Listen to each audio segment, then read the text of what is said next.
paz para a noiva de Cristo.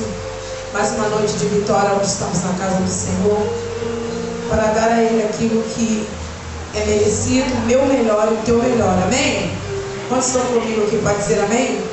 Antes de nós começarmos, eu gostaria que você apertasse a mão do teu irmão que está do seu lado, dissesse para ele: meu querido, minha querida, bom ter você aqui conosco. Dê a paz do Senhor, dê um sorriso para o teu irmão, que quão bom e quão maravilhoso é que os irmãos vivem união. E a todos que estão nos assistindo pela live, a paz do Senhor, que o Senhor Jesus te abençoe. Amém? Pegue sua Bíblia, meu querido, por favor, e abra conosco no Salmo 121.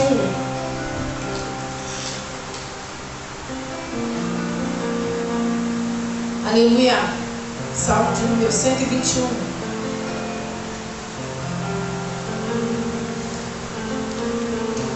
Deus é o guarda fiel do seu povo. Acho que vai ter ajuda hoje, amor. Glória a Deus, amém. Temos um privilégio na tecnologia. Vamos estar lendo? Levantarei os meus olhos para os montes. De onde me virá o socorro? Meu socorro, ele vem da onde, igreja? Do Senhor, que fez os céus e a terra. Não deixará vacilar o teu pé. Aquele que te guarda não tosquenejará. Eis que não tosquenejará, nem dormirá o guarda de Israel. O Senhor é quem te guarda. O Senhor é a tua sombra, a tua direita. Quantos podem dizer amém comigo? Amém. Nós vemos que na vida nós temos os altos e baixos. Amém, irmãos? Existe momento que você está bem, existe momento que você é pego pelas adversidades. Mas nós vemos o salmista dizendo: levantarei os meus olhos. Ele está dizendo: nesses momentos, os meus olhos estão fixos em Deus. Eu tenho um alvo e um objetivo. Eu tenho o meu guarda de Israel. Ele quem me guarda. E Ele não deixa que os meus pés vacilem. No momento da adversidade, nós corremos esse risco. Amém? Às vezes você passa por um momento tão ruim na tua vida que você corre o risco de vacilar o teu pé. Se você não tiver o Espírito Santo cuidando de você, se você não tiver o Senhor amparando a sua vida nesse momento de turbulência, seus pés eles podem vacilar, você tomar alguma direção errada, você sair da direção do Senhor. Então por isso que nós vemos aqui, aprendemos nessa noite, que o salmista, ele tinha uma confiança plena. E ele diz aqui: levantarei os meus olhos para os montes. De onde me virá o socorro? Às vezes Israel estava em apuros. Os inimigos vinham atacar Israel. E eles olhavam para um lado e para o outro e não tinha aonde recorrer. Mas quando eles clamavam ao Deus da Bíblia, ao nosso Deus, o Senhor vinha ao socorro de Israel e o livrava da mão dos seus inimigos. Então o que o Senhor quer dizer para mim e para você hoje: não importa, confia, coloca a tua confiança plena em mim, porque eu sou um Deus de justiça. Eu sou um Deus que trabalho e eu sou correto, eu sou justo. Então tudo que é de Deus para a tua vida, meu querido, minha querida, fique tranquilo. Ainda que você esteja passando por um momento de adversidade, fique parado, fique onde você está. Não corra, não tome direção e nem alguma atitude que você vá se arrepender lá na frente. Mas faça como o salmista, clame, leva o seu pensamento, a sua oração, a sua petição somente a Deus, porque Ele pode te vir ao teu socorro e te livrar da mão do inimigo e te dar o refrigério que a tua alma precisa. Então que nessa noite nós possamos guardar a palavra de Deus nos nossos corações, porque não podemos vacilar. Porque quando nós entregamos a nossa vida ao Senhor, nós temos uma direção ao governo. O crente, o filho de Deus, ele não anda por aí vacilando. Uma hora ele está no caminho, outra hora ele está fora do caminho. O filho de Deus, ele tem uma direção correta, ele tem uma linha reta, ele tem um alvo, ele tem um objetivo, ele sabe aonde ele quer chegar. E aonde o filho de Deus quer chegar no céu, ele tem um alvo. É por isso que ele não deixa que as circunstâncias venham pegar e tirá-lo do caminho. Mas nós corremos esse risco de ter os nossos pés vacilante, de vacilar, de cair, de parar, desanimar. Mas o Senhor te diz nessa noite: aonde está a tua confiança? Da onde você tem esperado o socorro do teu melhor amigo, do teu irmão? Aonde você tem depositado tudo aquilo de precioso que há dentro da tua alma? Que é a confiança, que é a certeza. Quando você está em apuro, você lembra daquele melhor amigo, você diz: eu vou ligar para ele, eu vou conversar com ele, eu vou pedir ajuda, um conselho, e você corre para aquele amigo e você diz tudo que você está precisando para ele. Mas o Senhor está dizendo para mim, para você: coloca os teus olhos em mim, fale comigo, e eu não vou deixar os teus pés vacilarem no momento da adversidade. Não tome nenhuma atitude precipitada, porque senão você vai se arrepender lá na frente. Porque o Senhor, aleluia, Ele deseja cuidar de cada um de nós na sua totalidade. Ele te quer por inteiro para Ele. Vire para o teu vizinho, aperta a mão dele, diga para ele assim: ó, Deus te quer por inteiro. É esse Deus que nós servimos. Aleluia. Então você, nessa noite, pode erguer as suas mãos e adorar ao Senhor e dizer: Senhor, muito obrigado, Pai. Muito obrigada por tudo, pelo que Tu és para mim. Eu gostaria que você, como adorador de Deus, aplaudisse a Ele e exaltasse a Ele com toda a força da sua alma. Oh, aleluia. Ele é um Deus que nos vê. Oh, aleluia. Ele é um Deus que está perto. Quando você está orando, pedindo, Ele está lá contigo.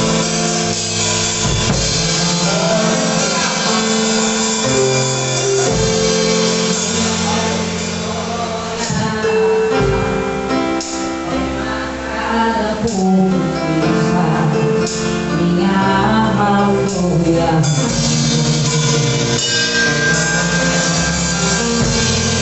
minha esperança é regada por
a Deus. Esse louvor que nós vamos cantar, ele diz que o nosso Deus, ele é o grande eu sou.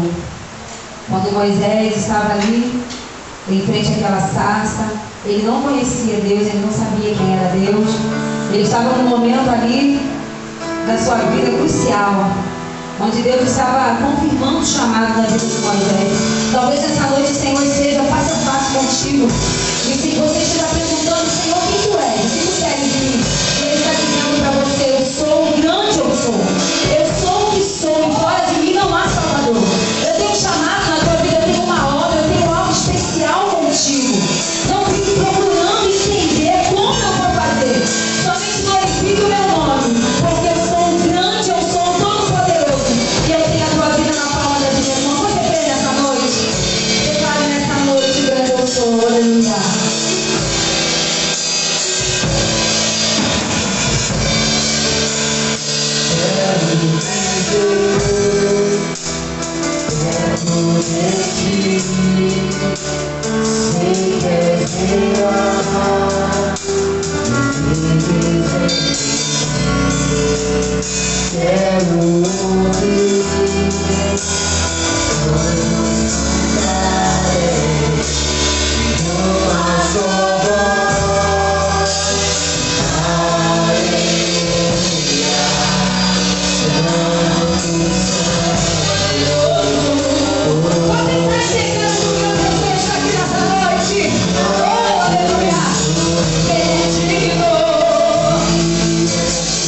Não tem outro, não.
2 Coríntios, capítulo 9, a partir do versículo 6. Glória a Deus.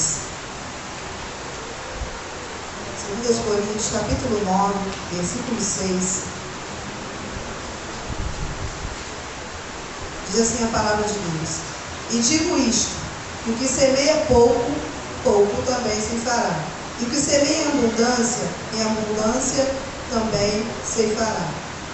Cada um contribua segundo propôs no seu coração, não com tristeza ou por necessidade, porque Deus ama ao que dá com alegria. Amém? A igreja pode se sentar nessa noite? Glória a Jesus. Eu gostaria de frisar aqui no versículo 7, cada um contribua segundo propôs no seu coração, porque Deus ama o que dá com alegria. Nessa noite eu quero deixar para mim e para você que o momento ofertório, o momento de ofertar a casa do Senhor, de trazermos a primícia à casa do Senhor, é um momento que nós não temos que ter constrangimento do nosso coração e nem muito menos ofertar com tristeza. A palavra de Deus nos diz que cada um contribua segundo propôs no seu coração. Ou seja, ofertar a casa do Senhor tem que vir do coração.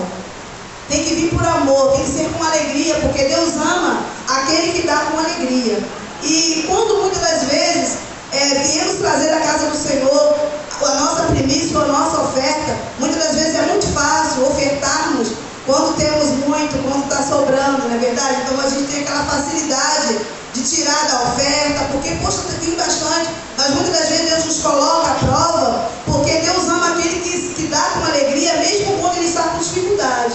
Então a primícia que tem que trazer à casa do Senhor é aquilo que vem primeiro. Vamos já falar primícia. Então antes de você programar o seu ordenado com qualquer outra coisa, primeiro lugar tem que vir o Senhor. Então antes de eu fazer minhas dívidas, minhas contas, tudo que eu tiver que fazer, além, porque temos que saber ser um bom administrador daquilo que Deus confia em nossas mãos, porque sabemos que devemos ser um bom administrador.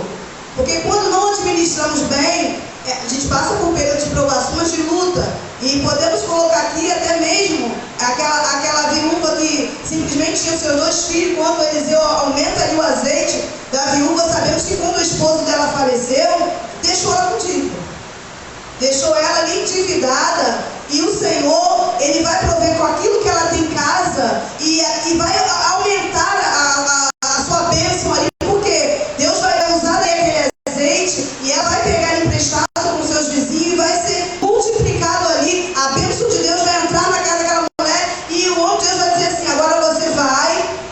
Não pediu para ela dividir com os vizinhos aquilo que ela ganhou, mas falou: você vai vender, vai pagar as suas dívidas e vai viver do resto. Isso significa que nós temos que ser um bom administrador, nós temos que pagar as nossas dívidas. Nós não podemos ser negligentes, mas com isso eu não posso gastar além daquilo que o Senhor nos confiou. Quando estamos num momento difícil da vida, quando vem de repente, tudo bem, Deus Ele conhece, Deus Ele vai te provar, mas Ele vai ser contigo. Mas Deus quer que nós colocamos diante dele a primícia. Eu quero colocar isso aqui porque é importante o primeiro lugar, porque senão eu vou colocar todas as minhas prioridades na frente. Quando chegar na hora de ofertar, eu vou ofertar com tristeza. Porque se Deus está dizendo aqui, Ele ama aquele que dá com alegria, isso significa que tem muita gente que dá com tristeza. Que Ele dá assim: nossa, eu tenho que pagar, né? Porque dívida, apertamento. Eu sempre costumo dizer assim: está devendo, está com cartão cheio, isso tudo apertamento. Então, o que você vai fazer? Quando chegar na hora de você tirar o seu dízimo e a sua oferta, você não vai ter alegria. Porque você vai pensar assim: se eu não pagar, vai dar ruim aqui. Se eu não dar aqui, então você vai tirando e Deus vai ficando para trás. E muitas das vezes queremos ver o milagre do Senhor, queremos que Deus multiplique no nosso celeiro, mas não foi tudo errado. Primeiro nós temos que ir a Deus, depois Deus vai vir a nós. Então, antes de qualquer coisa, o do Senhor é inegociável. Antes de eu fazer qualquer coisa, o do Senhor é inegociável. Aí nós vamos ver a viúva, que não tinha nada, mas ela priorizou o Senhor. Então, isso significa que nós temos que priorizar Senhor. Aí eu trabalhei, fiz um biscate ali, mas é a primícia, opa, 10% aqui é do Senhor, a oferta da casa do Senhor. Aí Deus, Ele vai te colocar no culto. Deus, Ele vai multiplicar no meu celeiro, no teu celeiro, quando nós priorizamos o Senhor. E Deus, Ele vê a intenção do coração.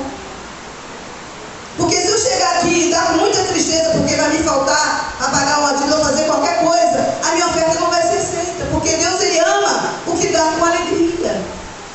Deus, Ele ama aquele que chega assim: Senhor, amanhã é o Senhor que vai prover, amanhã está nas mãos do Senhor, mas eu vou dar com alegria a primícia, eu vou tirar o primeiro e Deus, Ele vai suprir. E eu sou testemunha, eu vou contar de novo aqui o testemunho que eu contei aqui ontem no Departamento das Mulheres, porque tipo assim, foi uma coisa muito linda que o Senhor fez na minha vida, mas às vezes eu vejo assim, a importância, porque eu sempre coloquei o desejo no meu coração, se não importa, desempregado ou não, o que a gente recebe em dinheiro, seja o que for, a prioridade é sempre o Senhor. O que é do Senhor é inegociável. O que é de Deus, a gente não se negocia por nada. E muitas das vezes Deus vai nos colocar à prova. E nessa semana, eu tinha algo que eu teria que pagar no banco.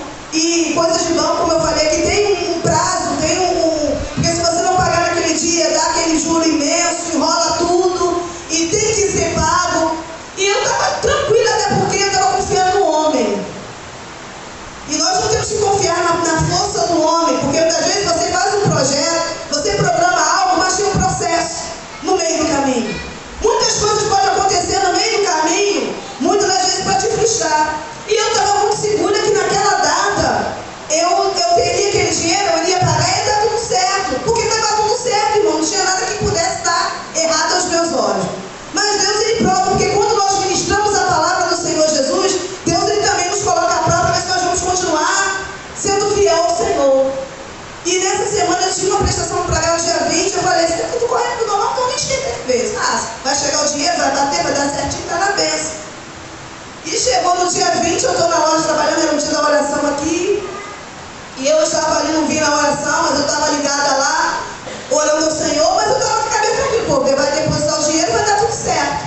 Meu esposo foi para o curso e eu estou lá orando, Senhor, só que não tinha como eu ver porque o celular dele estava com ele, então o negócio do banco ficar lá, eu não sabia se tinha sido depositado dinheiro ou não. E eu naquela preocupação, quando eu subi da loja para casa, eu falei assim, guarda, pergunta seu pai se a pessoa fez depósito de dinheiro, porque a gente tem que pagar essa prestação hoje, senão vai dar ruim. Eu não tenho como cobrir, eu só tenho uma parte aqui muito pequena e eu preciso de uma parte maior para poder cobrir isso aí. Eu não tenho, tomara que a pessoa é muito correta no dia do pagamento, beleza.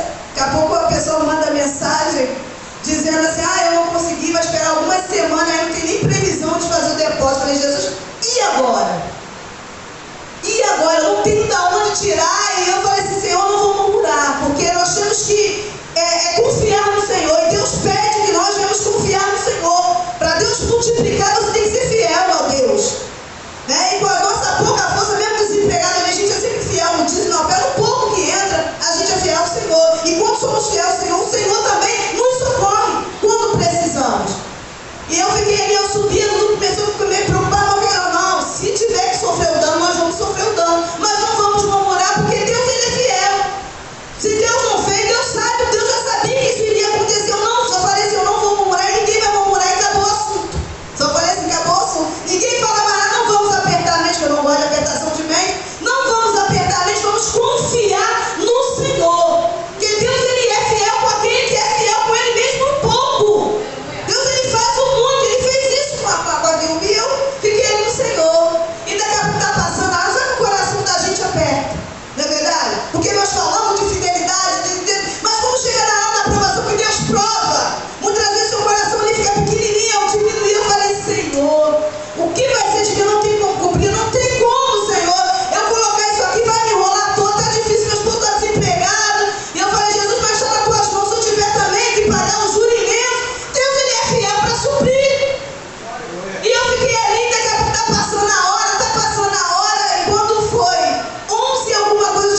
primeiro para depois eu pedir. E quantas pessoas muitas vezes só querem receber de Deus?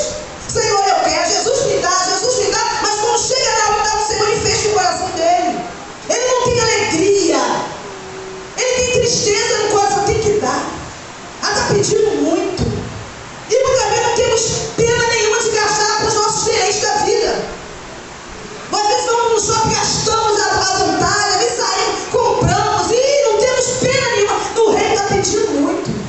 E a campanha é muita coisa, dá muita petição. Como que você sente no seu coração em ofertar ao Senhor com alegria? E Deus vai dizer, segundo o propósito no seu coração, se o teu coração está pesado, nem oferta.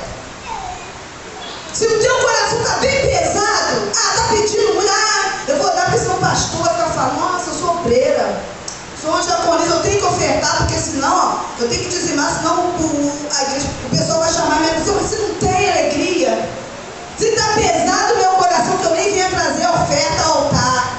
Porque Deus só ama aquele que chega assim, olha Senhor, eu tenho prazer na casa, eu tenho mais prazer na casa do Senhor do que na minha casa. É assim que Deus quer que você esteja diante dele.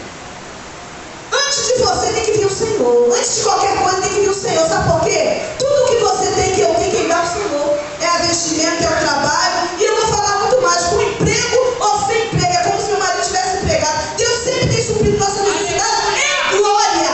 Não é para minha glória nem para minha honra. Com emprego ou sem emprego, Deus tem suprido as nossas necessidades em glória. E tudo nosso em dia para a glória do Senhor. Porque as coisas de Deus não apertam a mente. Agora você vai ver muita gente endividada e com outras coisas, outra vez, na primícia na casa do Senhor. Ele não tem prazer de ofertar, ele só pensa nele.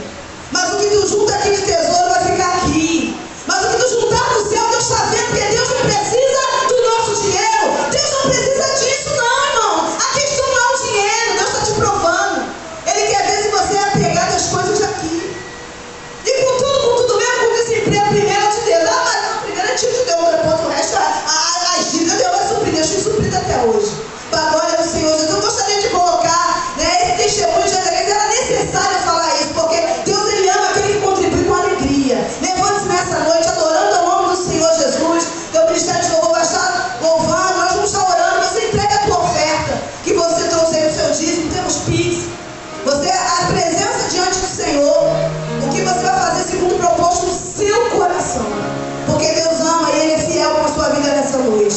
Senhor, nosso Deus e soberano Pai, essa é a tua igreja. Não estar diante de mim, mas estar diante de ti, Pai. É um momento de alegria, é um momento, ó Pai, que nós vamos levar à casa do tesouro a nossa primícia, Pai, a nossa oferta, o nosso dízimo. Que o Senhor venha receber, ó Pai, que venha nos dar com alegria. E não com o coração fechado ou triste, mas sabendo, ó Pai amado, que o Senhor é fiel para encher, para transbordar no nosso celeiro, ó Pai, porque o amanhã pertence ao Senhor. Deus tem cuidado de tudo, dos passarinhos. Deus tem cuidado de toda a natureza. Se Deus cuida deles, quanto mais de cada um de nós que estamos aqui nessa noite, que somos os seus filhos. E eu quero te agradecer por tudo nessa noite. No nome santo do Senhor Jesus. Ministério de Louvor da Igreja do Pai do Senhor, amém? Amém. Vamos nos desligar de tudo que nos distrai aqui dessa terra. E vamos adorar aquele que é digno de toda a honra, de toda a glória, de todo louvor. Se você souber, vamos conosco. Seja adorado entre nós.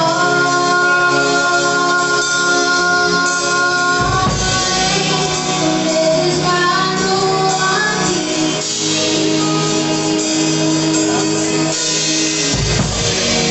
Mas assim não vai. Com a glória que há em ti.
Glória a Deus. Vamos estar orando para nós estarmos ouvindo a palavra do Senhor.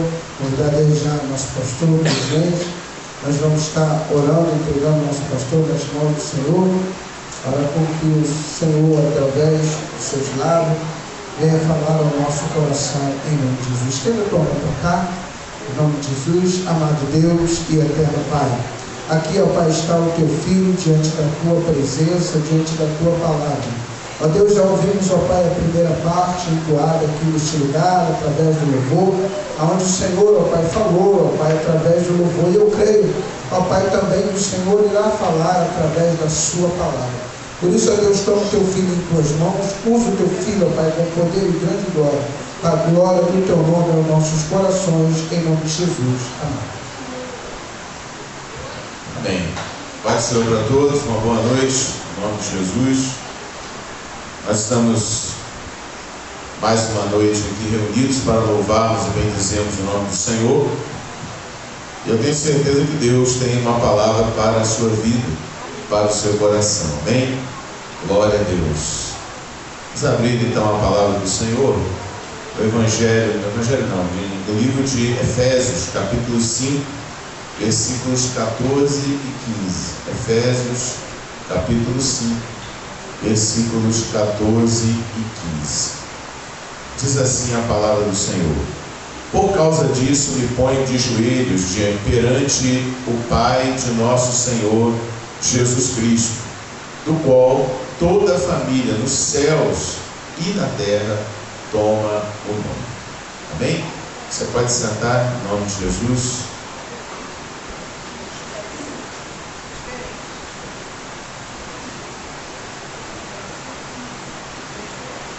Glória a Deus.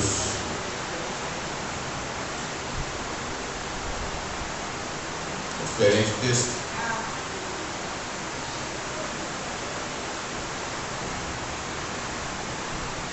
Eu devo ter anotado agora.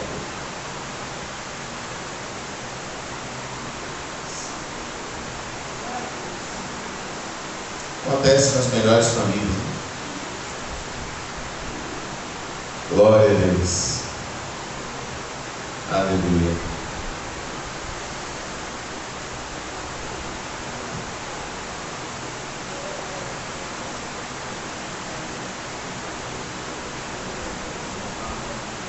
Glória a Deus.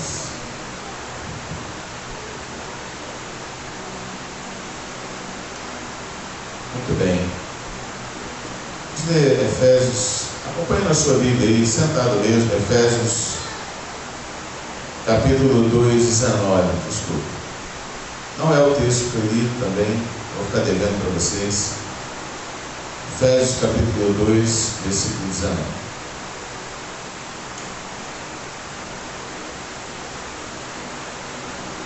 Diz assim: assim que já não sois estrangeiros, nem forasteiros, mas concidadãos dos santos e da família de Deus. Bem? Meus amados, o texto, o tema que eu gostaria de trazer para nós essa noite é sobre a família de Deus. Tá? Família de Deus. Nós temos aí Efésios, capítulo 2, versículo 19, Paulo dizendo que nós já não somos mais forasteiros, não somos mais estrangeiros, mas concidadãos dos santos e da família de Deus. Porque num dado momento das nossas vidas, nós vivemos no pecado. No momento das nossas vidas, nós estávamos fora da família de Deus.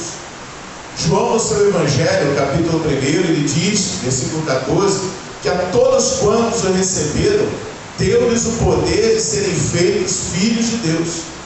O poder de serem feitos filhos, entende? Família de Deus. Mas isso acontece quando nós entregamos a nossa vida ao Senhor Jesus. Quando nós cremos em Jesus Cristo como nosso Senhor, como nosso Salvador, e então imediatamente você é justificado dos seus pecados mediante o sangue de Jesus. O sangue de Jesus tem poder para perdoar pecados. O sangue de Jesus tem poder para nos purificar dos pecados. Na antiga aliança havia o derramamento do sangue dos animais, mas esse sangue dos animais, os sacrifícios, só eram um símbolo, porque não apagavam os pecados, eles cobriam momentaneamente o pecado, eles aplacavam momentaneamente, provisoriamente. A ira de Deus, ela era apagada por causa do sangue desses animais, por causa do sacrifício. Mas quando veio Jesus, o homem perfeito, o sacrifício perfeito, este sangue de Jesus, o sacrifício perfeito, ele purificou você. Ele purifica o pecador. O pecado, ele não é mais coberto, ele é apagado, ele é lançado no mar do esquecimento. Não existe mais. Deus não lança mais no seu rosto os seus pecados que você praticou no passado. Você já pensou que cada vez que você dobrasse o joelho para orar, o Espírito Santo ficasse lembrando você de todos os pecados que você já praticou e jogando na sua cara? Não, Deus não faz isso. Deus, irmãos, o prazer de Deus é em perdoar pecados, apagar pecados. O prazer de Deus está em jogar os seus pecados longe e não para que não sejam mais encontrados. O prazer de Deus é, na verdade, perdoar. O prazer de Deus é, na verdade, encobrir. O prazer do homem, muitas das vezes, é trazer à tona. O prazer do homem é ficar alimentando. Mas o prazer de Deus está em perdoar. Deus amou o mundo de uma maneira tão grande que deu seu Filho unigênito, para que todo aquele que nele crê não seja morto, não pereça, não seja condenado, mas tenha a vida eterna. Não fomos comprados com dinheiro, irmãos. Fomos comprados pelo precioso sangue de Jesus, amém? Os nossos pecados estão perdoados pelo sangue do Cordeiro. E este sacrifício de Jesus não só perdoa os nossos pecados, pelo sacrifício de Jesus Cristo, nós temos entrada no céu. Pelo sangue de Jesus foi aberto um novo e vivo caminho para Deus. Você entende isso? Você estava fora, mas agora você está dentro. Você estava lá fora, mas agora você adentra o reino de Deus. Você faz parte da família de Deus. Você não é mais um estranho. Você não é mais um estrangeiro. O que Paulo está falando aqui aos Efésios. Você agora é uma família. Você é família de Deus. Você entendeu? Diga amém. É a mesma coisa que João disse lá, a todos quantos creram nele, foi dado poder a eles de serem feitos filhos de Deus. Poder mediante o quê? Mediante o sangue de Jesus. Porque o pecado anteriormente nos afastava de Deus. Isaías 59 diz que a mão do Senhor não está encolhida para que não possa salvar. Os seus ouvidos não estão fechados para que não possam ouvir. Mas as transgressões, as iniquidades fazem divisão entre as pessoas e Deus. Então, quando nós cremos em Jesus, o sangue de Jesus apaga totalmente os nossos pecados do passado. E nós somos agora introduzidos na presença de Deus. Agora não há mais barreira, não há mais separação, não há nada que possa impedir você de entrar na Nova Jerusalém, de entrar na Cidade Santa pelas portas. Você é lavado, remido no sangue de Jesus Cristo. Aleluia! Então nós fazemos parte agora de uma família. Aliás, o ideal de Deus foi que a igreja fosse o quê? Sempre uma família. Se Jesus Cristo veio aqui, morreu na cruz, pagou o preço pelos seus pecados, e agora você é feito filho de Deus, você é introduzido na família como filho. Então você não foi chamado, você não foi comprado pelo sangue de Jesus para ser um empregado, para ser um serviçal, para ser um sócio. Não, você foi chamado para ser família, você foi chamado para ser filho de Deus. E mediante o sangue de Jesus, você alcança essa graça. Não importa quantas vezes o diabo veio lhe acusar, não importa quantas vezes as circunstâncias da sua vida possam fazer você entender que Deus te abandonou. Existe um Deus do céu que te ama e que te trouxe salvação por meio de seu Filho Jesus. Deus prova o seu amor para conosco, em que Cristo Jesus morreu por nós, sendo nós ainda pecadores. E quando a gente fala, olhe para o seu irmão. É seu irmão. Quando eu nasci da minha mãe, eu entrei numa família e o único filho era eu. E até hoje sou um filho único. Mas na família de Deus, na família de Deus nós somos muitos irmãos. Somos irmãos. E eu vou dizer mais. Projeto de Deus é que sejamos família dele. Vamos entender? Digam amém. Então, se você é filho de Deus, você é família de Deus. Há diversas imagens, irmão, de família.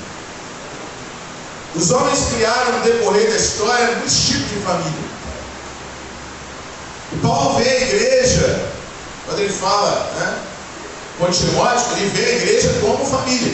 1 Timóteo capítulo 5, versículo 1 e o versículo 2 diz assim: não repreendas asperamente os anciãos. Viu, pastor Marcos? Se for repreender o senhor, repreender e tal. Mas admoesta-os como a paz, aos moços como a irmãos, as mulheres idosas como a mães, e as moças como a irmãs, em toda a pureza. Paulo está orientando Timóteo, está dizendo para ele o seguinte: trate os irmãos como se fosse família. Os mais velhos você trata como pais, as senhoras mais velhas como mães. Eu sempre vejo a minha esposa falando das irmãzinhas de cabelo branco, quando ela entrou na igreja, como mães. Os irmãos de cabelinho branco, mais velho, como pais. As irmãs jovens, como irmãos. No nosso caso não é mais assim a jovem, é o pessoal de meia idade aí, de cinquentinho, nossos irmãos, não é isso? Então, Paulo diz a Timóteo, Paulo, pastor mais velho, está orientando o pastor mais jovem, dizendo o seguinte: quando você for tratar com as pessoas, trate ele como família, trate ele como pais, como mães, como irmãos, como irmãs, Então tem que haver esse tratamento. Essa é a visão do apóstolo Paulo. E por que não dizer a visão do Espírito Santo? Porque nós aprendemos hoje aqui de manhã que a Bíblia, a profecia alguma das Escrituras foi produzida por vontade de homens, mas homens santos, homens separados de Deus, falaram inspirados pelo Espírito Santo. Então nós entendemos, irmãos, que o Espírito Santo de Deus nessa tarde, ele deseja que cada um de nós nos olhemos aqui como uma família. Família briga. De vez em quando se arranha. Quando sai uma faísca assim, faz parte, mas logo perdoa, não é isso? Sim ou não? Tem que ser, senão como é que vai conviver lá? Tem que ser, então tem que haver perdão, tem que haver. Olha como a igreja é parecida com a família. É verdade? Efésios capítulo 5.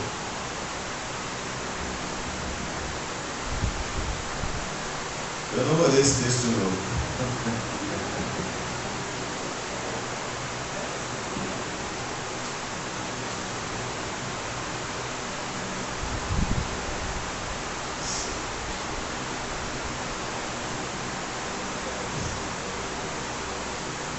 Segunda Coríntios capítulo 6, versículo 18, Paulo diz assim: e eu serei para vós pai, e vós sereis para mim filhos e filhas, diz o Senhor Todo-Poderoso. Olha só, o próprio Deus trata o seu povo como família. Deus não está se referindo, Deus não está se referindo às pessoas, aos cristãos, como servos. Ele está se referindo aqui como filhos e filhas. Vós sereis para mim como filhos e filhas, diz o Senhor dos Exércitos. Então, não é apenas o apóstolo Paulo, não, é o Espírito Santo, é o próprio Deus que trata a gente como família. Quando Deus olha para alguém que, mediante a pregação do Evangelho, creu em Cristo, Ele vê você não como uma pessoa que você era antes. O Senhor te vê como filho, o Senhor te vê como filha. Você agora não é mais aquela pessoa, você é outra pessoa. Por quê? Porque você recebeu o poder de ser feito filho de Deus. Que poder é esse, irmão? Que poder é esse que o cristão recebe para ser filho de Deus?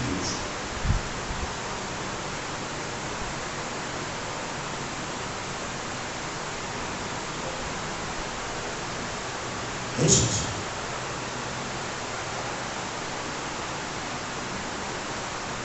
Você recebeu o Espírito Santo.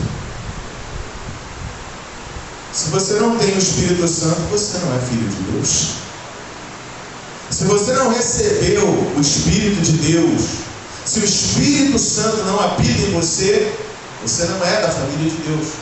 Porque o que distingue, o que, na verdade, melhor, o que caracteriza você filho de Deus, não é a sua igreja ou a sua carteirinha de membro, não é o seu diploma de teologia ou o seu diploma de obreiro. Não, o que identifica você é o Espírito Santo.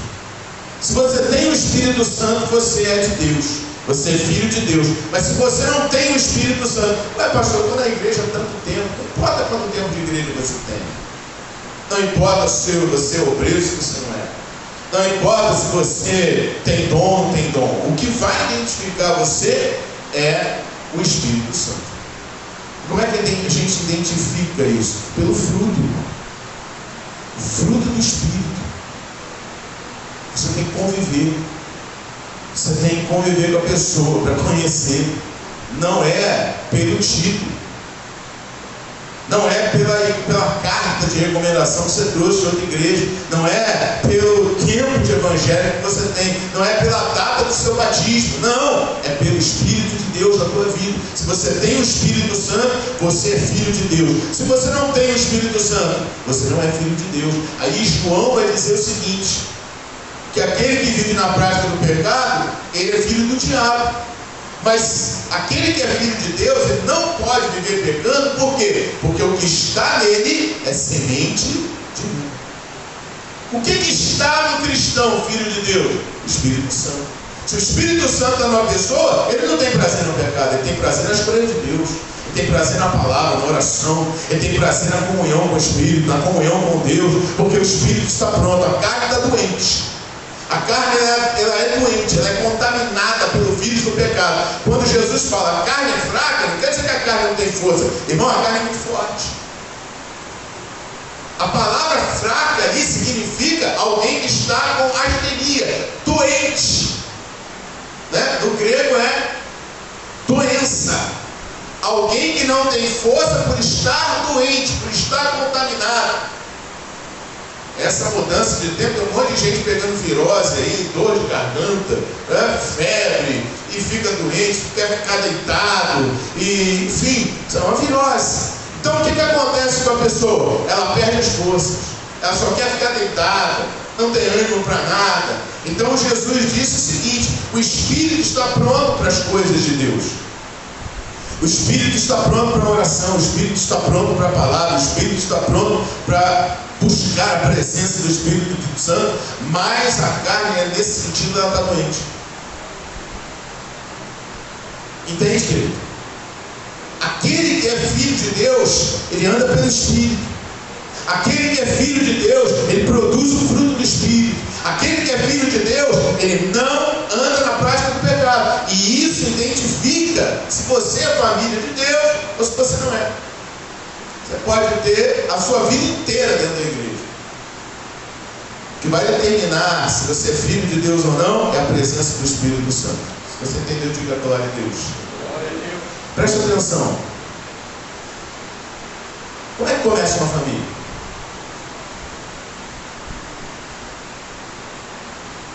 Como é que começa uma família, gente?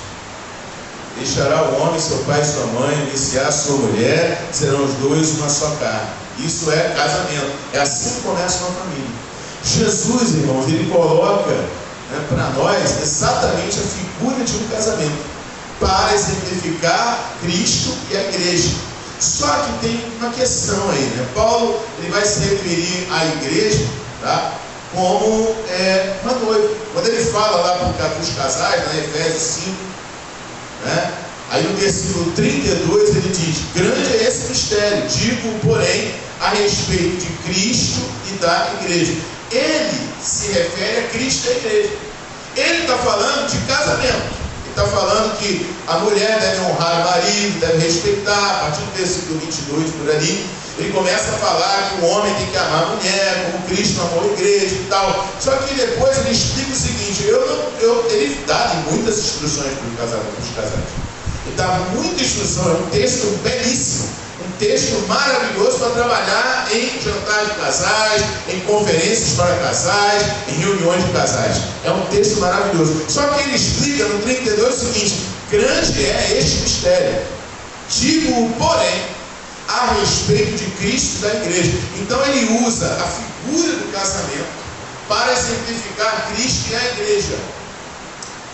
Em 2 Coríntios 11, versículo 2, ele diz: porque estou zeloso de vós com o zelo de Deus, porque vos tenho preparado para vos apresentar como uma noiva pura a um marido, a saber, a Cristo. Então Paulo, ele está trabalhando a igreja como alguém que está preparando a noiva para apresentar ao seu marido. Então é isso, né, que Paulo está trabalhando. Ele está falando a respeito de Cristo e da sua igreja. Então a noiva ou melhor, a igreja é a noiva do Cordeiro. Amém? Glória a Deus. Que muitas pessoas não entendem, está na moda hoje, as pessoas batem no peito e eu sou igreja, eu sou igreja. Irmão, ninguém sozinho é igreja. A igreja é o conjunto dos salvos. Entende? A igreja é o conjunto dos salvos. E nós precisamos estar no meio. Nós precisamos estar unidos. Nós precisamos estar juntos. Por isso ele diz, o autor da carta aos Hebreus diz: olha, não deixe de congregar, como é costume de alguns. Estimulemos-nos ao amor e às boas obras, no 24. No 25 ele diz: não deixe sua congregação, porque algumas pessoas têm esse costume.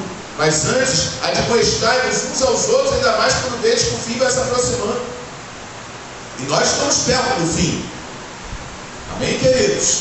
Então nós temos que estar juntos, congregando. Por quê? Porque o Espírito Santo congrega. Não é isso?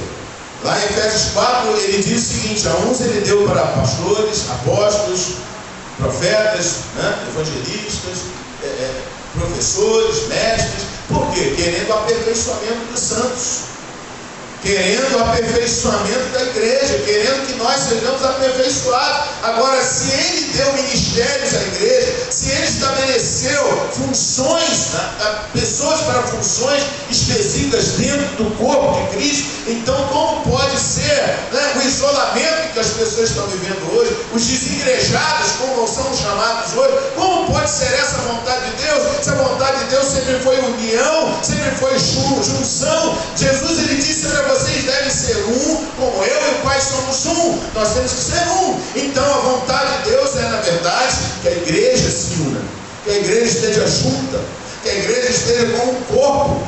Porque quando ele se refere à igreja, uma outra figura é de corpo, e somos membros uns dos outros. Então a noiva não é você sozinho. A noiva não sou eu sozinho. A noiva do Cordeiro não é o ministério da igreja, não. A noiva do Cordeiro não é o ministério do louvor, não. A noiva do Cordeiro é a igreja. Quando todos nós nos reunimos, estamos juntos, aí somos a noiva. Amém? Nós temos um Pai rico, temos um Pai maravilhoso e temos que, sim, ser parte uns dos outros, estarmos juntos, vestir a camisa, cair dentro. Irmão, mexeu contigo, mexeu comigo, estamos juntos, é nós.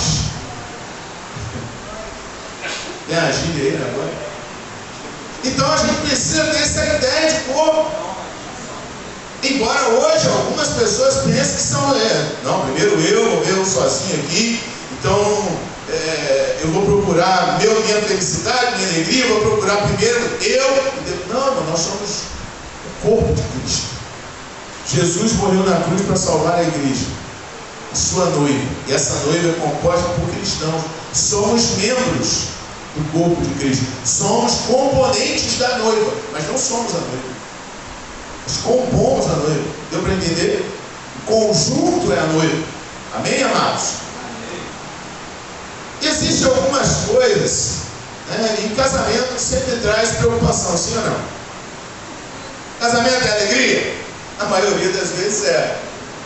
Embora tenha havido muitos casamentos antigamente que eram feitos por acordos, né?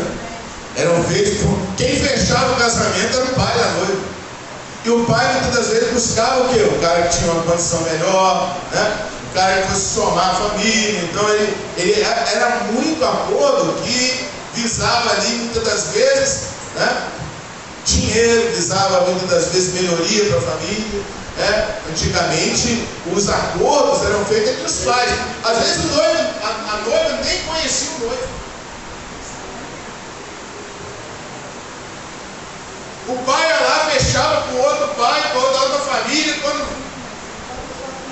Ó, você já está prometido.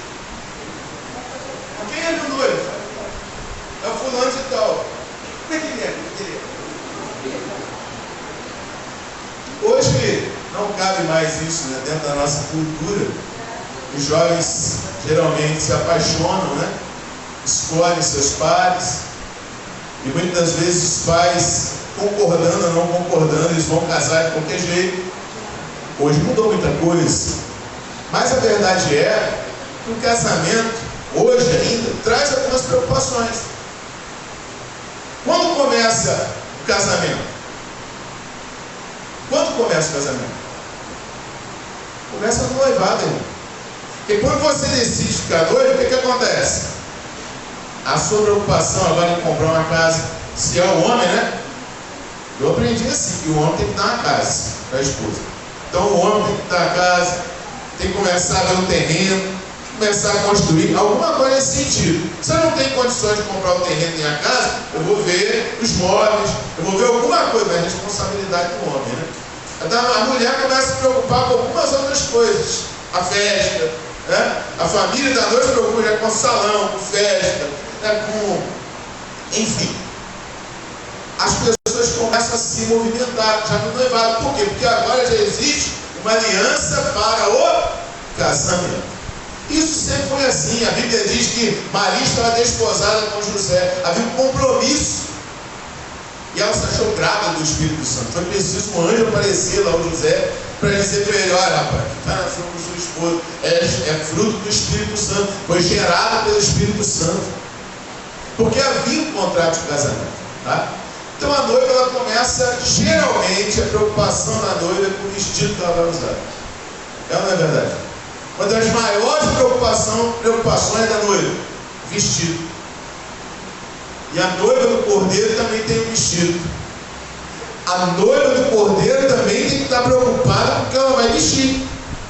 Em Apocalipse 7,14, diz assim: eu disse, Senhor, tu sabes. E ele disse: estes são os que vieram da grande tribulação e lavaram as suas vestes e as branquearam no sangue do cordeiro. Vestes da noiva. A noiva geralmente casa de branco. Por que ela casa de branco? Simbolizando pureza, simbolizando santidade. Ela ficou separada para o seu marido, ela se guardou para o seu marido, para o seu noivo, né?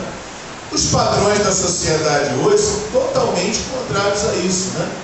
Os padrões da sociedade hoje é de imoralidade sexual, inclusive.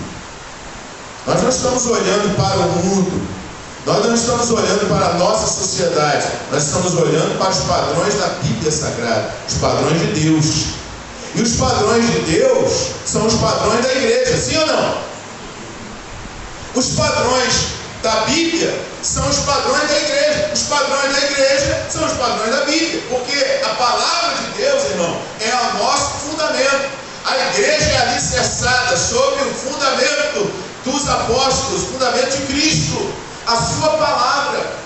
Aquele que tem os meus mandamentos e os guarda, esse é o que me ama. Então a igreja não anda segundo a cultura da sua sociedade. A igreja anda segundo a cultura de Deus, segundo a Bíblia Sagrada, segundo a palavra do Senhor. Nós não andamos por vista, nem por vontade, nem por, olha, se eu estou com vontade. Não, eu ando pela palavra de Deus. É pela fé que eu ando. Eu estou alegre, vou para a igreja. Estou triste, vou para a igreja também.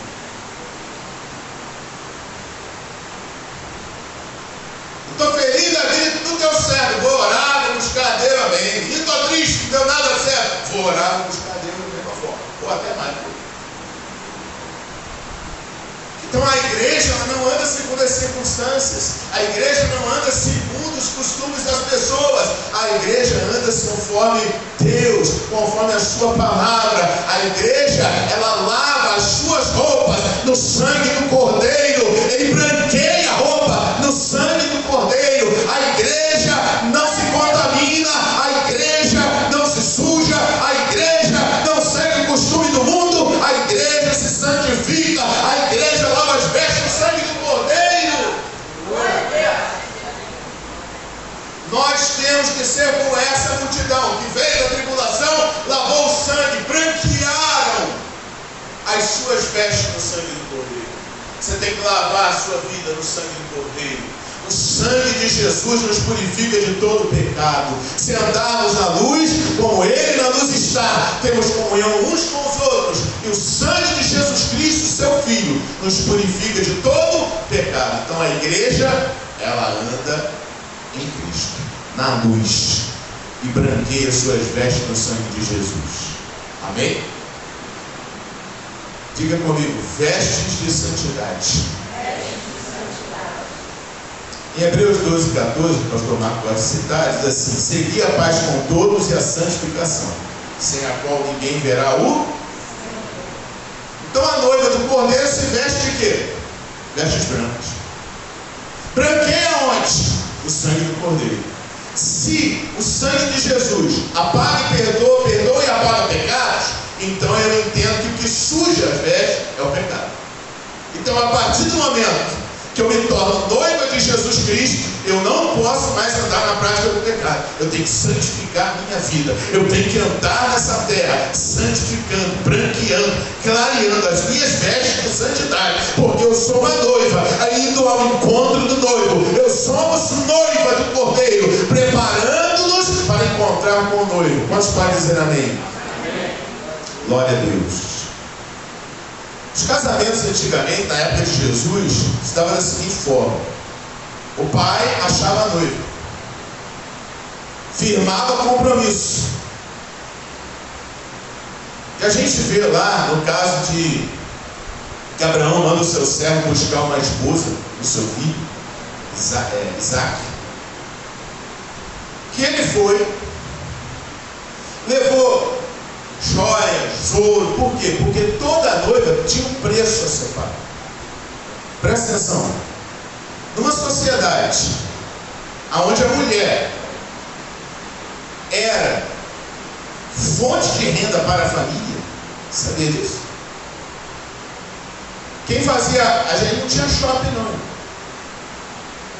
Você não ia no shopping comprar roupa. As mulheres da casa teciam.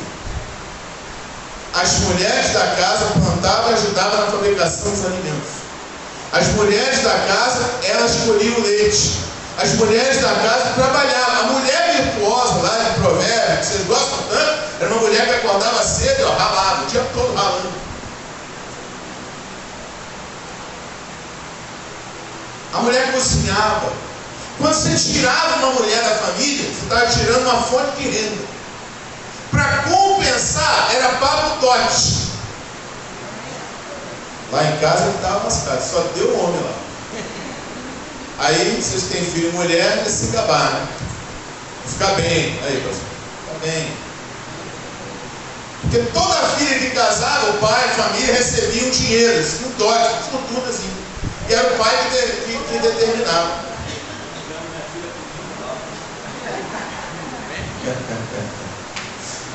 Se fosse assim, já ia mudar de ideia já. Então presta atenção, a mulher era uma fonte de renda para a família. Você tirava a mulher da família, você estava diminuindo a renda da família. Então você tinha que pagar um dote. Então casar era assim. Você tinha que restituir o pai da menina, você está tirando ela do meio da família.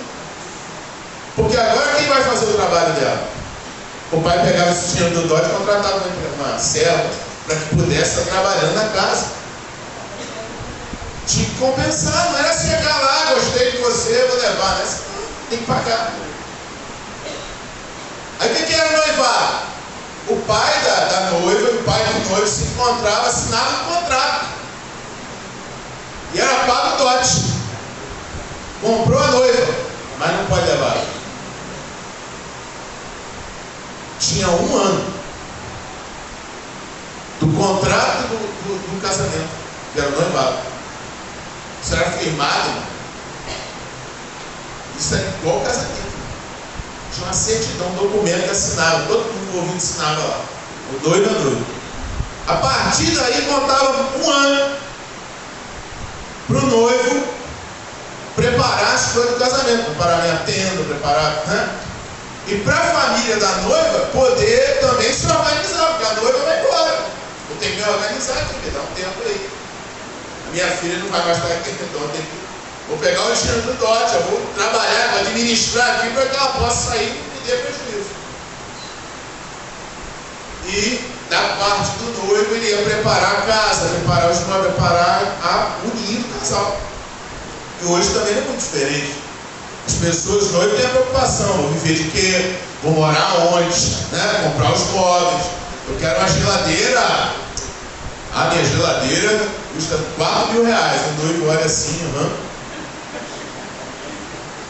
Então já começa a dor de cabeça, porque a pessoa tem que comprar geladeira, tem que comprar fogão, tem que comprar mesa, tem que comprar, né? Televisão. Consegue viver sem televisão? Conseguia, né? Porque hoje as famílias não conseguem. Se bobear, compra a televisão e compra o fogão. Aí dá ruim. Aí o marido chega do trabalho, duvido quem não. Vai cortar a lenha, precisa cortar a lenha. Então, começam as preocupações. E uma das preocupações, quanto está custando um vestido de noiva hoje? Caro, né? Caro, não é isso? Quanto você acha que custaria o dote de uma noiva hoje? Muito mais, né? Então as preocupações. Deixa eu te falar uma coisa. Nós temos que andar como noivas. A noiva, ela já não podia mais olhar para os outros rapazes. Ela tinha um compromisso, ela foi comprada. Pedro diz, não foste comprado por ouro nem prata, mas pelo precioso sangue de Jesus. Nós fomos comprados pelo precioso sangue de Jesus. Ande de forma digna do seu preço. Foi pago um alto preço por você. Então você agora não tem mais direito de andar como qualquer pessoa por aí. A noiva agora tinha que se comportar como uma noiva. Enquanto ela não era noiva, ela poderia até pensar, sonhar, e agora como noiva não, ela tem contrato, ela foi comprada pelo dote, e o preço dela está pago, agora ela tem compromisso. Acabou.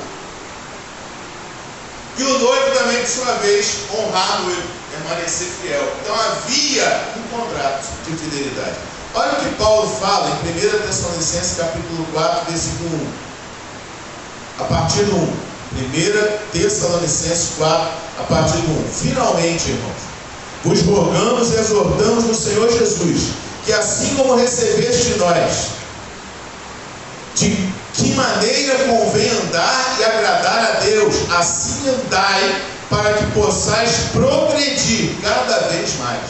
Porque vós bem sabeis que mandamentos nos temos dado pelo Senhor Jesus, porque esta é a vontade de Deus, a vossa santificação, que vos abstenhais da prostituição, que cada um de vós saiba possuir o seu corpo, seu vaso, seu corpo, em santificação e honra.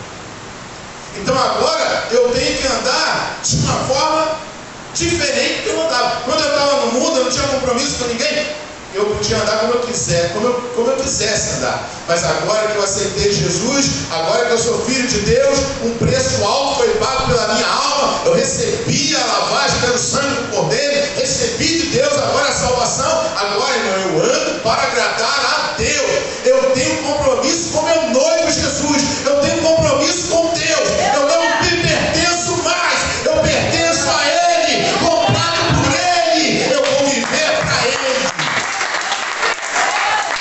A preocupação que eu tenho agora é viver para o meu esposo, viver para o meu noivo, Jesus. A igreja, a noiva, tem que ter essa cabeça, tem que ter esse pensamento. Você faz parte da igreja de Deus, você não pode mais andar como você quer. Você agora tem que andar uma santificação contínua. Porque o que acontece? Você recebe Jesus como Senhor e Salvador, você é lavado no sangue do Cordeiro, beleza? Você recebe, perdão dos seus pecados, você recebe a justiça de Cristo sobre a sua vida. A justiça de Cristo. Mas e daqui para frente? E amanhã? E depois?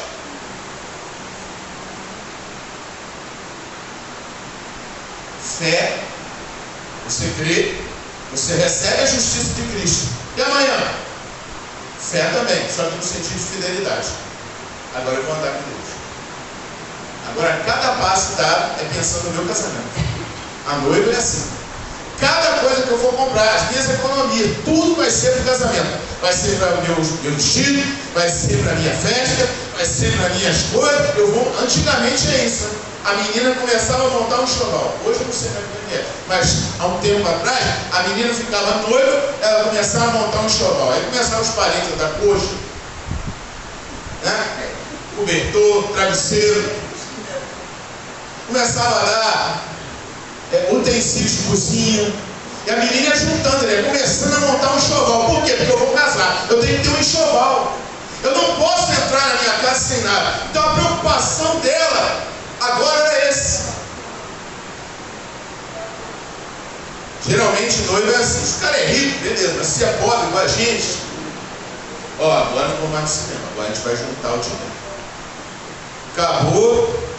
Acabou a ida para o Leblon, para Copacabana, acabou jantares, acabou, agora a gente vai comer um cachorro-quente na pracinha ali e vamos juntar o dinheiro para a gente poder comprar as nossas coisas. Tem que pagar a fé, tem que fazer isso, fazer aquilo. Algum sacrifício tem que haver. Então toda a preocupação agora é para o casamento.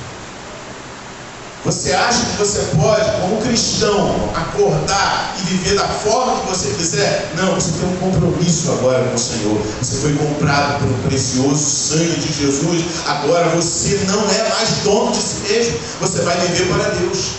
E qual é a minha veste? O que eu tenho que fazer? Qual é a minha preocupação? A nossa santificação. Que vos abstenhais da prostituição. E que cada um saiba possuir o seu corpo em santificação e honra. Então agora eu não posso mais viver como se fosse uma pessoa sem dono. Nós temos um dono. Nós temos um noivo, compromisso. Você entendeu? Diga amém. Então, ande conforme o seu chamado. 1 João 1,7 diz: mas se andarmos na luz, como Ele na luz está, temos comunhão uns com os outros. E o sangue de Jesus Cristo, seu Filho, nos purifica de todo pecado. Então, a primeira preocupação da noiva: como andar, a roupa que vai vestir, o vestido dela. Então, isso é para nós, simbolicamente, santificação. Sem santificação, ninguém verá o Senhor. Sem vestido branco, purinho, clarinho, tu não entra para casar com ele. Você tem que ter um vestido branco. Você tem que branquear ele no sangue do Cordeiro. Você tem que viver em santidade de vida. Então, pastor, mas eu estou na igreja, eu peco, depois eu peço perdão. Querido, se andar, presta atenção. Se é uma condicional. Se andarmos na luz, como Ele na luz está. E se eu não andar na luz? Se você não andar na luz, irmão, não tem perdão para você. Você acha que você pode viver na prática do pecado e entender que Deus vai ficar perdoando você? Você pega toda semana e toda semana você pede perdão? Você acha o quê? Ah, pastor, Deus perdoou a mulher prostituta, mas falou para ela, vai, nunca mais pega. O paralítico lá do tanque de BT diz assim, ó, vai, não pegues mais para que não te aconteça coisa pior. Porque coisas piores podem te acontecer. Então o que Jesus estava falando é o seguinte: olha, seus pecados foram perdoados, mas a partir de agora você tem que andar em santidade. Você tem que ter um vestido branco. Você agora é noivo do Cordeiro. Você não pode andar por aí de qualquer jeito. Amém, gente? Esse evangelho aí de importante que você seja feliz, né? Que você é a coisa mais importante do mundo, que você é o centro do universo. Olha, sai fora. Você é chamado, sim, para viver na luz, como Ele na luz está. E se você quiser, porque lá, quando Abraão manda o seu servo, Eliezer, para buscar a noiva para o seu filho Isaac, uma das preocupações do servo é o seguinte: se ela não quiser vir, ele disse, então você está desobrigado das suas funções. Chegou lá, você aceita? Você aceita aí? Porque, irmão, presta atenção. Deus não vai forçar você a entrar no céu. Deus não vai forçar você. Se você não quiser, você não vai. O casamento aqui não é forçado. É colocado para você sempre uma escolha. Sempre Deus vai te dar uma escolha. Você sempre vai poder escolher. Você sempre vai poder optar por sim ou por não. Sempre. Deus nunca vai obrigar você. Ah, porque se você não fizer o que eu estou mandando, eu vou te lançar no leito de louco. Meu irmão, pela misericórdia de Deus, sim, eu acredito, pelo amor de Deus, tem pessoas tão duras, tão difíceis, que só quebrando, meu irmão. Mas isso não é uma punição sarcástico, covarde de Deus, não. É um amor de Deus, pela sua infinita misericórdia, ainda está dando oportunidade para a pessoa. Mas Deus sempre vai colocar diante de você o caminho da vida e da morte. Sempre o Senhor vai te dar uma chance de escolher. Ah, eu não tive escolha. Mentira. Você sempre tem uma escolha. Você sempre tem uma escolha. Você sempre tem. O problema é que o inimigo começa a falar no teu ouvido. Como falou lá em Eva, lá no ouvido da Eva, lá no Éden. É assim que Deus disse. Certamente você não vai morrer. Ah, está falando aí, mas o pecado também não é assim. Você sempre vai ter uma escolha. Sempre. Uma outra questão que é importante para a noiva: a fidelidade. Como eu falei, a noiva agora não pode viver para ela. Ela tem que ser fiel ao contrato. Ela tem que ser fiel ao esposo. Presta atenção, irmão. Nós fomos comprados por um preço muito alto, o sangue de Jesus. O noivo foi para a casa do pai. Entende? Mas ele disse que vai voltar. Jesus vai voltar. Quem prometeu voltar? O Senhor Jesus. João 14. Não se turbe o vosso coração, credes em Deus, credes também em mim. Na casa de meu pai há muitas moradas. Se não fosse assim, eu vou teria dito: vou preparar-vos lugar. E se eu for e preparar-vos lugar, eu voltarei para buscar vocês, para que onde vocês estejam, eu esteja também. Aquele pessoal que estava lá era judeu, sabia que Jesus estava falando de um casamento.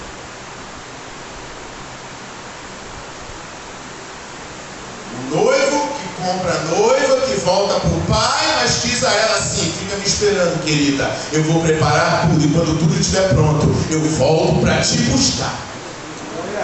Jesus foi para o pai, mas ele disse: eu vou voltar, o dia e a hora, ninguém sabe. A noiva não sabia. A noiva não tinha ideia, mas quando tudo estivesse pronto, o noivo voltaria, o noivo chegaria, e ela tinha que estar Presta atenção, naquela época não tinha WhatsApp, telefone, não. O noivo morava longe da noiva, a noiva tinha que ficar pronta. Todo o enxoval dela pronto, as bagagens prontas, tá igual Michel e a Bia para o nascimento do rei, já fica a mala dentro do carro. Passou, contraiu, já corre, já está tudo arrumado. É assim, a noiva tinha que ficar pronta. Quando o noivo chegasse, ela não podia falar assim, ó, volta daqui uma semana, eu ainda tenho que fazer uns retoques aqui no meu enxoval. Não, ela tinha que estar com o enxoval pronto. Presta atenção, querido, você tem que estar pronto. Porque Jesus Cristo está voltando. Ele prometeu, já tem 1 ano, Ele está às portas e Ele vai voltar para buscar a sua igreja, porque Ele disse que vai voltar. Amém. E você está pronto para a volta de Jesus? Você está pronto?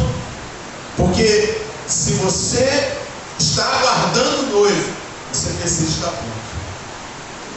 Uma outra preocupação da noiva era a sua fidelidade. Eu quero falar de fé aqui. Hebreus capítulo 10, versículo 38, diz assim: mas o justo viverá da fé, e se ele recuar, a minha alma não tem prazer nele. Presta atenção no que eu vou falar agora. No grego, a palavra fé é pistis. Essa palavra pistis significa tanto fé, como firme fundamento das coisas que se esperam, né? A certeza das coisas que não se veem, é uma certeza. Um testemunho do Espírito Santo dentro do coração da gente. Você quer ver uma coisa? Você já viu o livro da vida? Conferiu se o seu nome está lá? Viu lá o registro no cartório, livro da vida, o seu nome está lá, você está garantido, sua salvação. Você não viu nada. Então como você sabe que você está salvo?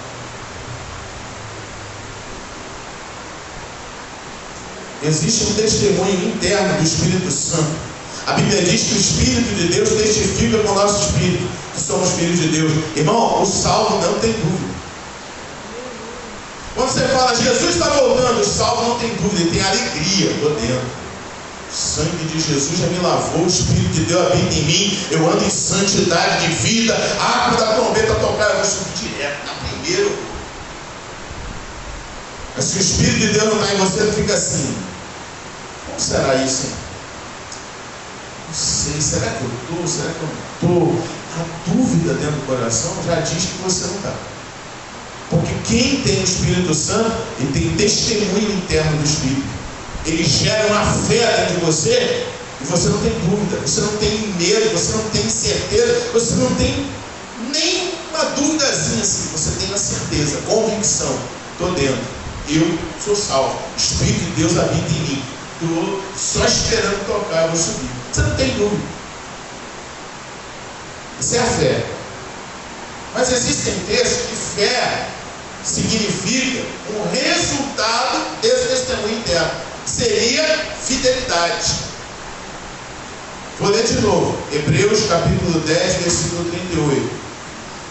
Mas o justo viverá da fé.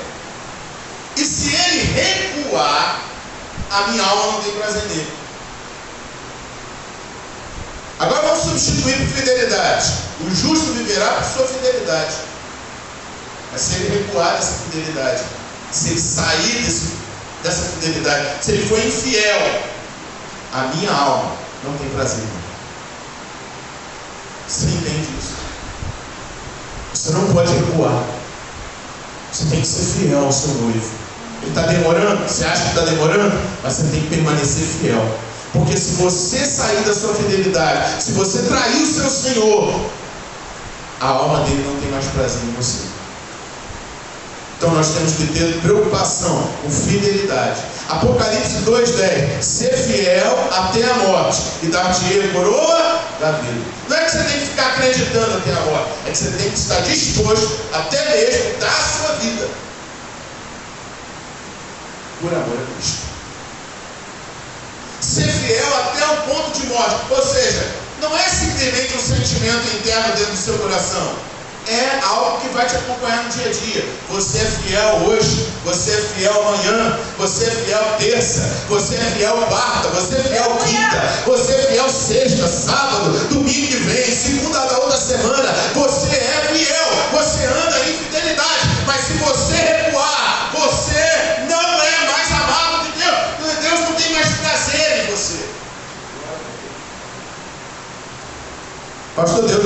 ter prazer em mim se eu não for fiel. É o que o texto está dizendo. Se ele recuar, a minha alma não tem mais prazer nele. Nós temos que andar, irmão, de tal forma, como disse o salmista, as palavras dos meus lábios e o meditar no meu coração sejam agradáveis à tua presença. A noiva do Cordeiro tem que andar como alguém que está para agradar o noivo, como alguém que está para agradá-lo. Como está a sua vida nessa noite? Você tem vivido para agradar o seu noivo? Você tem vivido para agradar o Senhor Jesus? As palavras que você tem dito, a meditação do seu coração, da sua mente, tudo em você está agradando a Deus? Porque se você recuar, Ele não tem mais prazer em você. Isso quer dizer que quando eu acordo de manhã, tudo que vem à minha mente tem que agradar a Deus. Qualquer pensamento que venha desagradar a Deus, você joga fora. Aliás, a gente tem que obedecer as pequenas coisas. Tem gente que não consegue ser fiel nem nas pequenas. Como é que Deus vai colocar as muitas? Você precisa obedecer ao Espírito Santo. Quando ouvires a voz do Espírito Santo, não endureçais os vossos corações. Quer dizer que há pessoas que ouvem a voz do Espírito Santo e obedecem. E há pessoas que ouvem a voz do Espírito Santo e endurecem o coração. O processo é simples. Você está vendo televisão, vamos ver esse filme aqui. Começa a ver o filme, o Espírito Santo fala para você: sai, não é para você não. Sai daí. Sempre há uma escolha. Você pode escolher ficar e entristecer o Espírito Santo. Você pode escolher mudar o canal, ligar a televisão, fazer outra coisa. Amém? Você está numa fila, está andando na rua, você vê que caiu o dinheiro de alguém no chão, você sabe quem é, você viu cair. Aí você tem uma escolha: vou pegar o dinheiro, botar no meu bolso e fazer de conta que eu não vi. Aí o Espírito Santo está assim: mas você viu. Você viu. Você tem que devolver para a pessoa. Você sempre vai ter uma escolha.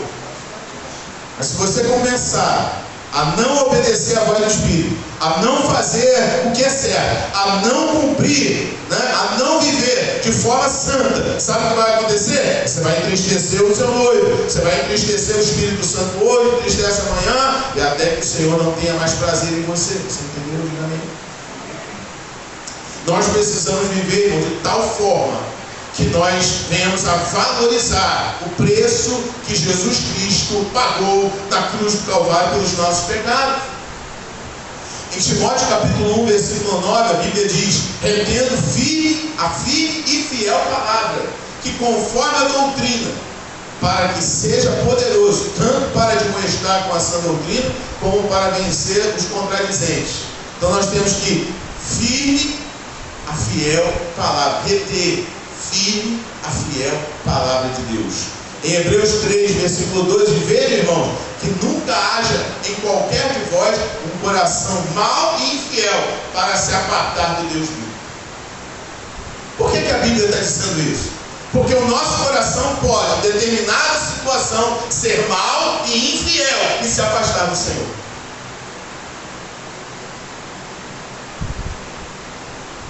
Então eu tenho que orar para o meu coração. Eu tenho que policiar o meu coração. Eu tenho que todo dia estar olhando como é que essa atitude, essa circunstância, essa situação, o que eu vou fazer, eu vou agradar a Deus. Que as palavras dos meus lábios e o meditar do meu coração sejam agradáveis à tua presença, ó Deus. A noiva vive para agradar o seu noivo. O noivo vive para agradar a sua noiva. A esposa vive para agradar seu marido. O seu marido vive para agradar a esposa. Você entende isso? Não tem como ser diferente. Essa é a vontade de Deus. E o arrebatamento vai acontecer. Se você está agradando a Deus, você sobe no arrebatamento. Se você está indo lá e cá, um dia você é fiel, um dia você é infiel, um dia você ouve a voz do Espírito, no outro dia você aborrece e entristece o Espírito Santo. O arrebatamento vai acontecer, a trombeta vai tocar, e só aqueles que agradam a Deus vão subir. Não é uma brincadeira, gente. É sério.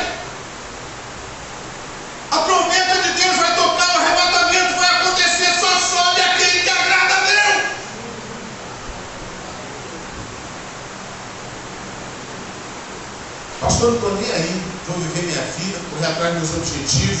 Legal. Irmão, nós estamos prestes a vivenciar o maior acontecimento da história do universo, o acontecimento mais importante da história. Jesus, o noivo amado, vai voltar para buscar a sua igreja, e essa igreja é composta de pessoas que agradam ao Senhor, são fiéis ao Senhor, vestem vestes de santidade, têm fidelidade, acreditaram, creram no Evangelho, mas agora permanece nele. Porque o que a igreja precisa entender é que o noivo é fiel e verdadeiro. Em Apocalipse 19:11 está escrito assim: e vi o céu aberto, e eis um cavalo branco, e o que estava sentado sobre ele chama-se Fiel e Verdadeiro, e julga e peleja com justiça. Então, o nosso noivo não é qualquer um. Ele é fiel e verdadeiro. Agora, ele também exige da nossa parte verdade e fidelidade. Se nós formos infiéis a Deus, se nós não obedecemos as pequenas ordens do Espírito Santo todo dia na nossa vida, se nós não santificarmos a nossa vida, de forma alguma entraremos nesse reino de Deus, de forma alguma subiremos no arrebatamento. É preciso santidade, é preciso fidelidade. E por último, irmão, nós temos que perseverar. Em 1 Coríntios capítulo 15, versículo 58, Paulo diz: portanto, meus amados irmãos, sede firmes e constantes, sempre abundantes na obra do Senhor, sabendo que o vosso trabalho não é vão no Senhor. Os dias estão chegando, então estamos perto. O que eu tenho que fazer? Trabalhar mais ou trabalhar menos? O texto diz que eu tenho que trabalhar mais. Eu tenho que ser constante. E eu tenho que ser abundante. Isso quer dizer volume de trabalho. Eu tenho que trabalhar e tenho que trabalhar constantemente e com volume. Ele diz assim: firmes e constantes, sempre abundantes na obra do Senhor, sabendo que o vosso trabalho não é vão no Senhor. Deixa eu falar uma coisa para vocês. Intimidade gera comprometimento com o trabalho também.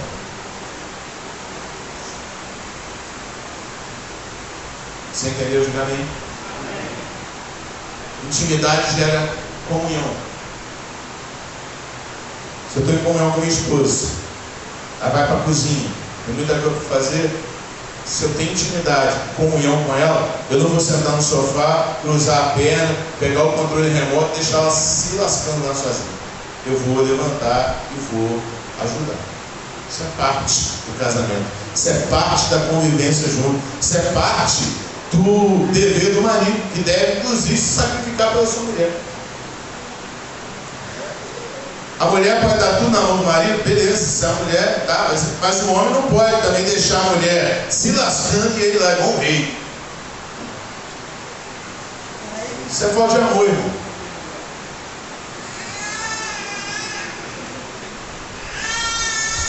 Tem que lavar a louça. Ontem minha esposa ficou trabalhando na palavra, para trazer a palavra para as irmãs. Tinha uma loucinha lá. A pergunta, lava a louça. Lava. Faz parte. Amém? Amém, queridos? O que você está fazendo aqui no noivo?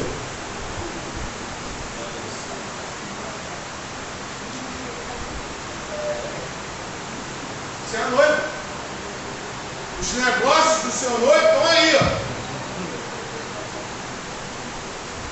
Jesus disse assim: ide pregar o evangelho a toda criatura.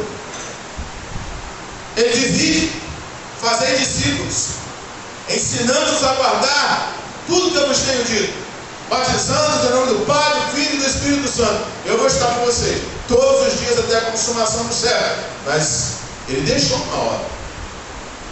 Sempre algo a ser feito. E às vezes você fala assim: pô, pastor, não tem dom nenhum, estou trabalhando muito. Irmão, ele não ajuda só com o trabalho, não. Ele te ajuda com dízimo, oferta. Deus não precisa do nosso dinheiro, com certeza não precisa. Mas a obra de Deus aqui, sem dinheiro, ela vai fechar.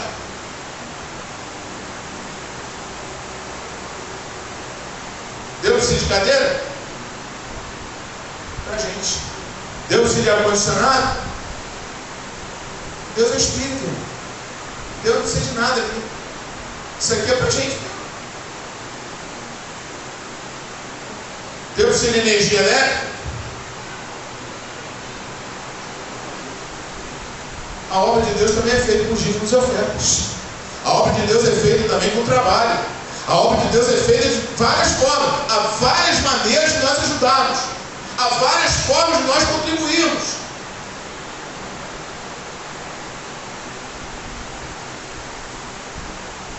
Portanto, meus amados irmãos, sede firmes e constantes, sempre abundantes na obra do Senhor, sabendo que o vosso trabalho não é vão no Senhor. Então eu preciso ter um vestido branco, eu preciso andar em santidade, eu preciso ser fiel e continuar fiel durante todo o período, e eu preciso ser perseverante e perseverar. Quantas noivas você conhece que às vezes deixa o noivo no altar?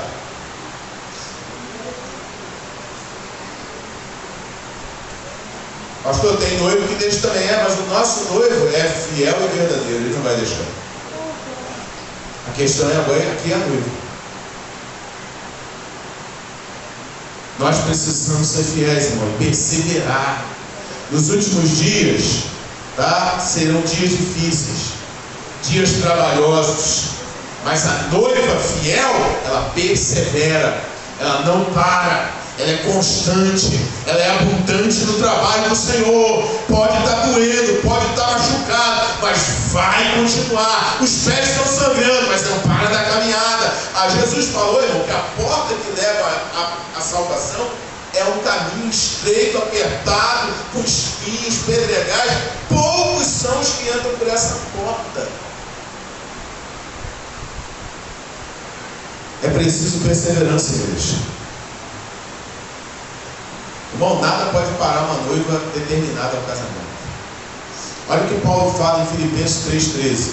Irmãos, quanto a mim, não julgo que o haja alcançado, mas uma coisa eu faço, e é que, esquecendo-me das coisas que ficam para trás, avançando para as que estão diante de mim, prossigo para o alvo, pelo prêmio da soberana vocação de Deus em Cristo Jesus. Eu não quero saber. Noiva determinada a encontrar um noivo, ela vai, irmão. Não importa se tem um obstáculo. Ontem foi ruim, deixa as coisas que ficam para trás e prossigo para o alvo. Eu prossigo adiante. Eu vou embora. O noivo, ele não vai ficar esperando você. Você que tem que acompanhar ele.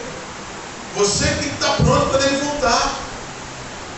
Porque na parábola das 10 virgens, as noivas que não estavam prontas, o noivo não ficou esperando nenhum. Ele se mandou com quem estava pronto. Quem não estava pronto, ficou do lado de fora, batendo na porta, pedindo para entrar. Mas acabou. Você entendeu? Diga amém? Amém. Isso é um alerta. A palavra de hoje é um alerta para nós. Abre o teu olho. Vigiai. O noivo está voltando. E você precisa estar pronto, porque ele disse assim, João 14,3: e quando eu for e vos preparar lugar, virei outra vez e vos levarei para mim mesmo, para que onde eu estiver, estejais vós também. Vamos ficar de pé. Fique de pé quem quer ir com o Senhor. Fique de pé. O Senhor está voltando. O Rei está voltando. Ele foi preparar lugar, irmão, mas está voltando. Talvez nós tenhamos algumas dificuldades, talvez haja um sono que não quer deixar você despertar e preparar as coisas, mas é preciso que você desperte, é preciso que você esteja pronto, que você esteja alerta para a volta do Senhor. Nós vamos louvar ao Senhor nessa noite. Se você está tendo dificuldade de se aprontar para o arrebatamento, eu quero orar por você. Pastor, eu não consigo. Eu tenho dificuldade. Eu não consigo. A minha vida espiritual não anda. Eu não consigo ter uma vida de oração. Eu não consigo ir para a escola dominical. Eu não consigo ter um compromisso com Deus. Então eu quero convidar você a vir aqui à frente. Eu quero orar por você. Você precisa ter um encontro com o Senhor Jesus real. Você precisa entregar a tua vida para Jesus de uma forma que você não tenha mais nada que esteja impedindo você de entrar no reino, na comunhão com Ele. Vamos adorar a Deus. Enquanto adoramos a Deus, você pode vir.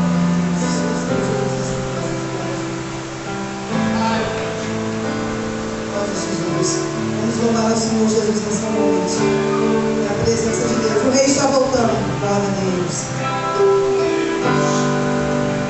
Uma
Deus. Onde está a noiva do Cordeiro?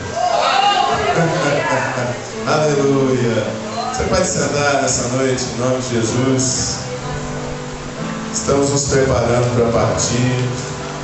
Jesus está voltando.